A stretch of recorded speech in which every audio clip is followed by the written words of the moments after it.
बिस्मिल्लाहिर्रहमानिर्रहीम। मैं हूं सरदार तैयब खान और आप देख रहे हैं मेरा official YouTube channel STK vlog. नाज़रीन, इस वक्त मैं मौजूद हूं सुप्रीम कोर्ट ऑफ पाकिस्तान में और आज सुप्रीम कोर्ट ऑफ पाकिस्तान में बानी चेयरमैन इमरान खान साहब की दरख्वास्तों पर समाअत थी। बिला सुने ये समाअत जो है वो चंद सेकंड ही चल सकी और जिसके बाद इसको 12 अगस्त तक जो है वो इसको मुलतवी कर दिया गया है।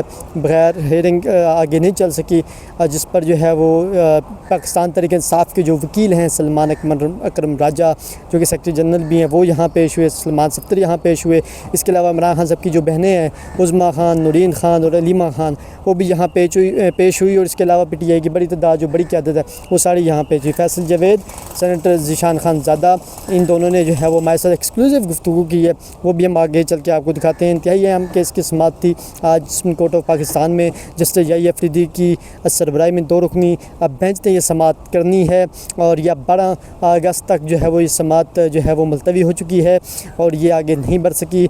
इस हवाले से जो है पाकिस्तान तहरीक इंसाफ के क़यादत से हमने जब बात की कि क्या आपको लगता है कि 26वीं तरमीम के बाद क्योंकि आइनी बेंच के पास ये सारे इख्तियारात अब आ गए हैं, तो इस सवाल से उन्होंने क्या तफसीलन बात की। उन्होंने कहा कि हमें अदालतों से अगर इंसाफ की उम्मीद होती तो हम कभी भी 5 अगस्त के एहतजाज की कॉल ना देते। हम 5 अगस्त के एहतजाज की भरपूर तैयारी कर रहे हैं और हम भरपूर तरीके से जो है वो अपना आइनी, कानूनी और पीसफुल जो है वो प्रोटेस्ट रिकॉर्ड करवाएंगे।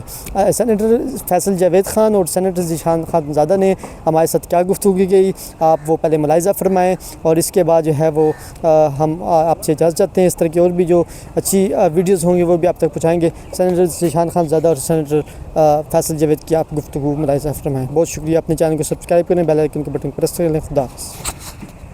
जिस वक्त हम मौजूद हैं सुप्रीम कोर्ट ऑफ पाकिस्तान के बाहर, मेरे साथ मौजूद हैं सेनेटर फैसल जावेद साहब, सेनेटर ज़ीशान खानज़ादा साहब। अच्छा, इन दोनों से जानते हैं कि आज समाअत हुई है 9 मई केसेस के हवाले से। बड़े अरसे बाद इमरान खान साहब के दरख्वास्तों पर समाअत हुई है और 12 तारीख की डेट पड़ गई, क्या कहें? हाँ जी, वकील जो हैं वो पेश हुए। सलमान अकरम राजा स्पेशली आए थे और 12 सेकंड से ज़्यादा की समाअत मेरा नहीं ख्याल है हुई है और 12 तारीख पड़ गई है इस पर। देखें, जब तक अदालतों से इंसाफ नहीं मिलेगा और इंसाफ का निज़ाम नहीं होगा, मुल्क आगे बढ़ ही नहीं सकता। इमरान खान को जिस हालत में रखा हुआ है, इस पर सब आवाज़ उठाएं। 22 घंटे, 24 घंटे में से 22 घंटे इमरान खान मूव नहीं कर सकते।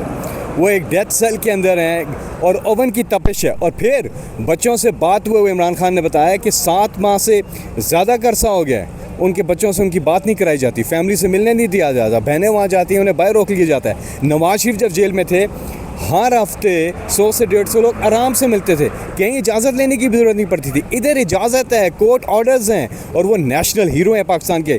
एक तो पाकिस्तान के सबसे ज़्यादा मकबूल तरीन लीडर हैं, वो पाकिस्तान की सबसे बड़ी पॉलिटिकल पार्टी के लीडर हैं, सबसे ज़्यादा वोट उन्होंने हासिल किया। और जो हुआ आपने देखा 8 फरवरी को, जिस तरह से लोग निकले और ये सीटें भी चुरा कर उनको दे दी और साथ में रिजर्व सीट्स भी उनको दे दी। पब्लिक के हीरो इमरान खान है, लोगों की दिलों की धड़कन है, उनके साथ ये सलूक हो रहा है। इसके ऊपर भरपूर आवाज़ उठानी चाहिए और इसके ऊपर कोर्ट्स में जाना चाहिए।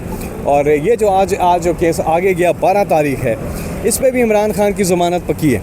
उधर जो अलकादर का केस है, जनवरी में हाई कोर्ट में उधर हमने दायर किया, जनवरी में, और अभी तक वो नहीं लगा। अच्छा साहब, ये बताएं कि आपके सामने election commission of Pakistan election commission ने गुज़श्ता रोज़ आपके जो PTI के रहनुमा उनको न्यायालय का नोटिफिकेशन फ़ौरन जारी किया था। इस सवाल से क्या फरमाएंगे कि इमरान खान साहब से वफादारी का उनको सलाह ये मिल रहा है कि उनको न्यायालय किया जा रहा है और नोटिफिकेशन भी जल्दी जारी हो रहा है? ये जो स्पीड है ना, स्पीडी इनजस्टिस इसको कहेंगे। इसमें कानूनी तकाज़ों को पामाल किया जा रहा है।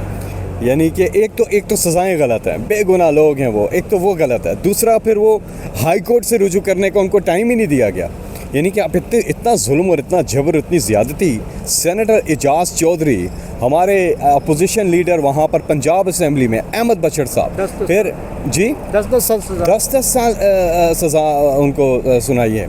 फिर हमारे चट्टा साहब, अहमद चट्टा साहब, फिर उसके जमशेद दस्ती और अब्दुल लतीफ़ चतराली, बिलाल एजाज, ये सारे जो लोग हैं ये बेगुनाह लोग हैं, कोई इन्होंने कसूर ही नहीं किया है। उसके ऊपर एक तो सज़ा और फिर इतनी तेज़ी से ना कोई हेयरिंग ना कोई और चीज़, और वहाँ से आ जाता है जी, वहाँ से आ जाता है, उनको डी नोटिफाई, उनको नायल कर दिया जाता है।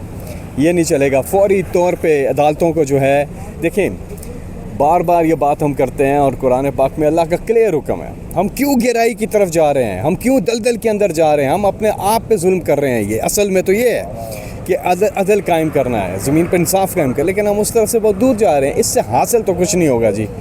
लास्ट में ये बताएं 5 अगस्त जैसे जैसे करीब आ रही है आप लोगों के खिलाफ दोबारा घेरा तंग हो रहा है और क्रैकडाउन शुरू हो रहा है दोबारा पोजीशन? देखिए, पुरअमन एहतजाज इमरान खान साहब ने हमेशा पुरअमन एहतजाज किया है। 5 को इस्लामाबाद तो आना नहीं है, 5 को अपनी अपनी जगहों पे मुल्क घीर इमरान खान साहब ने कहा है कि ये नुक्ता अरूज होगा, इसकी पीक होगी और पुरअमन एहतजाज है। तो उस पर ये क्रैकडाउन, ये जितना ये करते हैं उतना ज़्यादा लोग फिर निकलते हैं। ये गलत स्ट्रेटजी है इनकी। हमने भी तो काम पे टांगी यहाँ हुआ था, कुछ भी नहीं किया था, उसका कोई असर ही नहीं था। पता नहीं वो ड्राइवर भी उनको उतार के चले गए थे, वो भी नहीं शरीक हुए। थोड़े से लोग थे, कोई एक पर्चा नहीं किया। बार बार इन्होंने डी चौक पे आए हैं, इधर रेड जोन में आए हैं, सब कुछ किया इन्होंने, एहतजाज किए। हमने कहा इनका हक है, पुरअमन एहतजाज करें। एक पर्चा किया आपको तैयब, आप उधर कवर करते रहे हैं। उधर खैर तो लोग इतने होते नहीं थे, आप क्या कवर करोगे, लेकिन जो इतना भी आपने 2-4 लोग हैं, इससे ज़्यादा लोग तो फवाद खगे के वलीमे पे थे। इतने कम लोग होते थे, कोई इसलिए कि हम कोई ना पकड़ दकड़ ना कोई और ज़रूरत भी नहीं। लेकिन यहाँ पे आप बौखलाहट आश्कार है और ये बार बार एक ही चीज़ रिपीट कर रहे हैं, इससे हासिल नहीं होता, ये मल्टीप्लाई हो रही है चीज़। इनकी स्ट्रेटजी गलत है।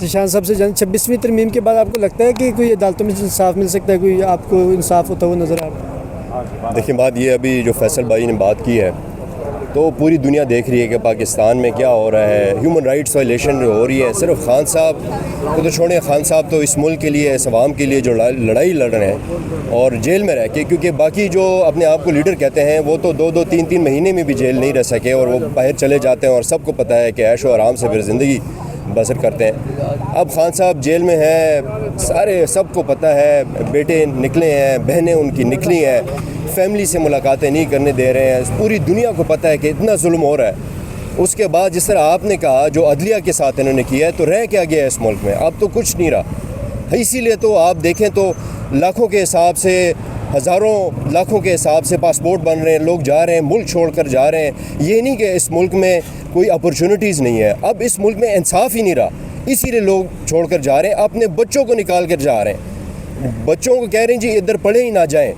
तो यही हमारी मेरे ख्याल से मुल्क की हालत है, इस पे सोचना चाहिए। ये इमरान खान की जंग में हम इस मुल्क के साथ क्या कर रहे हैं, ये हुक्मरानों को सोचना चाहिए। बहुत शुक्रिया।